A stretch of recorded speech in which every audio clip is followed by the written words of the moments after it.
సభలో పాల్గొంటారు. బహిరంగ సభ నుంచి ఎన్నికల ప్రచారం ప్రారంభిస్తారు. చంద్రబాబు సభ కోసం ఏర్పాట్లు పూర్తయ్యాయి.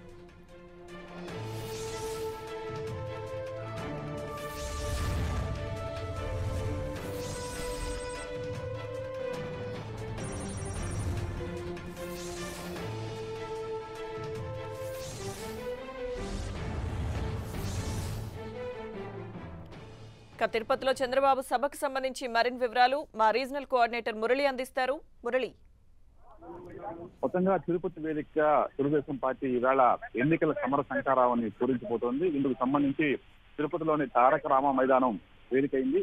సుమారుగా 30,000 మందికి పైగా పార్టీ కేడర్ అంతా కూడా ఈ సమావేశంలో పాల్గొనబోతున్నారు. ప్రత్యేకించి పార్టీ బూత్ కన్వీనర్లు, అట్లాగే సేవా మిత్రులు, ఇంకా కోఆర్డినేటర్ మొత్తం ఒక 30,000 మంది జిల్లా వ్యాప్తంగా ఇవాళ ఈ కార్యక్రమంలో పాల్గొనబోతున్నారు. ప్రత్యేకించి రాబోయే ఎన్నికల సీజన్ లో అంటే ఈ 25 రోజుల్లో ఎట్లాంటి ఎన్నికల వ్యూహంతో ముందుకెళ్లాలి, అట్లాగే పార్టీకి ఏ విధంగా మన ప్రభుత్వ కార్యక్రమాలను ప్రచారం చేయాలా, ఏ విధంగా వ్యూహాన్ని అనుసరించాలా, అట్లాగే విపక్షాల విమర్శలను ఎలా తిప్పికొట్టాలన్న అంశం పైన ఈవేళ మొత్తం క్యాడర్ అనుసరించాలా, అట్లాగే విపక్షాల విమర్శలను ఎలా తిప్పికొట్టాలన్న అంశం పైన ఈవేళ మొత్తం క్యాడర్ కు సీఎం చంద్రబాబు నాయుడు దిశానిర్దేశం చేయబోతున్నారు. నిజానికి పార్టీకి బాగా అచ్చొచ్చిన తిరుపతినే ఇందుకు వేదిక చేసుకున్నారు. తెలుగుదేశం పార్టీ ఆవిర్భావం నుంచి కూడా ఇక్కడ తిరుపతి వేదిక బాగా పార్టీ కలిసి వచ్చింది.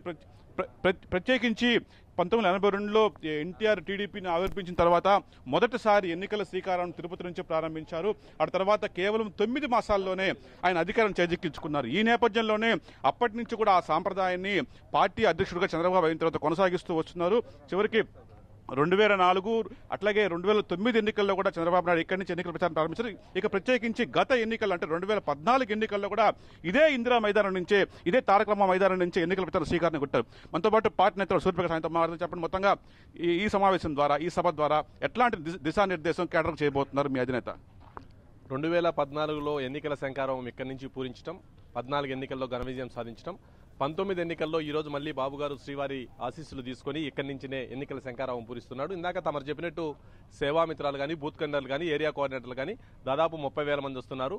ప్రతిరోజు వాళ్ళతో టెలికాన్ఫరెన్స్ లో మాట్లాడుతున్నప్పటికీ యుద్ధానికి సైన్యాన్ని సిద్ధం చేసే క్రమంలో ఈ రోజు ముఖాముఖి మాట్లాడటానికి మా అధినేత రావడం, ఈ 25 రోజుల పాటు మా యంత్రాంగం పూర్తిగా కష్టపడి పనిచేసి ఏదైతే మా నాయకుడు ఆశిస్తున్నాడో 150+ అని దాన్ని రీచ్ అవడానికి ఏం చేయాలో మా నాయకుడు దశాదిశ నిర్దేశిస్తాడు. తప్పకుండా రేపటి నుంచి ఇక్కడికి వచ్చిన మా కార్యకర్తలతో ఈ జిల్లాలో 14 స్థానాలు గెలిచేందుకు కృషి చేస్తారు. ఆల్రెడీ 8 స్థానాలకు అభ్యర్థులు కూడా ప్రకటించాం. మిగతా 6 స్థానాలు కూడా ఈ రోజు రేపు అనౌన్స్ చేస్తారు. ఇప్పటి వరకు 16వ తారీఖు 17వ తారీఖు వస్తాంటే ఇప్పటి వరకు ఒక్క అభ్యర్థిని కూడా ప్రకటించుకోలేని పరిస్థితుల్లో ప్రతిపక్ష పార్టీలుంటే, ఎవరి నాయకుడో తెలుసుకోలేని పరిస్థితుల్లో ప్రతిపక్ష పార్టీలుంటే, ఎక్కడా ప్రచారాన్ని ప్రారంభించుకునే పరిస్థితుల్లో ప్రతిపక్ష పార్టీలుంటే, మా యంత్రాంగం మొత్తం గ్రామదర్శిని, గ్రామ వికాసం పేరిట గత 8 నెలలుగా ప్రజలతో మమేకమయ్యాం. 8 నెలల నుంచి ప్రజలతోనే ఉన్నాం. కాబట్టి ఏకపక్ష ఎన్నికలు 2014లో జరగబోతున్నాయి. ఈ వేదిక ద్వారా అది మరోసారి రుజువు కాబోతుంది.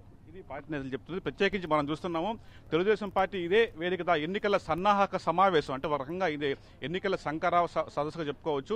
ప్రధానంగా పార్టీ ఒక నినాదాన్ని అందుకుంది, మీ భవిష్యత్తు నా బాధ్యత. నిజానికి సరిగ్గా 4 రోజుల క్రితం స్వయంగా సీఎం చంద్రబాబు నాయుడు ట్విట్టర్ వేదికగా కూడా ఇదే నినాదాన్ని ప్రజల్లోకి తీసుకెళ్లారు. మీ భవిష్యత్తు నా బాధ్యత అనే నినాదంతోనే ఇవాళ ఎన్నికల ప్రచారానికి పార్టీ అధినేత వెళ్లబోతున్నారు. ప్రత్యేకించి మరి కాసేపట్లోనే సీఎం చంద్రబాబు నాయుడు రేణుగుంట విమానాశ్రయం చేరుకుంటారు. ఇటు నుంచి నేరుగా తిరుమల కొండపైకి వెళ్ళబోతున్నారు. తిరుమలలో అంటే తమ పార్టీకి అచ్చొచ్చిన కార్యక్రమం ఏదైతే స్వామివారిని దర్శించుకున్న తర్వాత ఏ కార్యక్రమాన్ని ప్రారంభించాలనేది ఇటు కుటుంబ పరంగా అటు పార్టీ పరంగా బాగా అచ్చొచ్చే కార్యక్రమం కాబట్టి, పైగా స్వామివారు తమ ఇష్టదైవం కాబట్టి ఇష్టదైవాన్ని తలుచుకొని అటు తర్వాతే ఎన్నికల ప్రచారానికి శ్రీకారం చుట్టాలనేది చంద్రబాబు నాయుడు వ్యూహంగా తెలుస్తోంది. ప్రధానంగా 11:15-11:30 ప్రాంతంలో ఆయన తిరుమల శ్రీవారిని దర్శించుకుంటారు.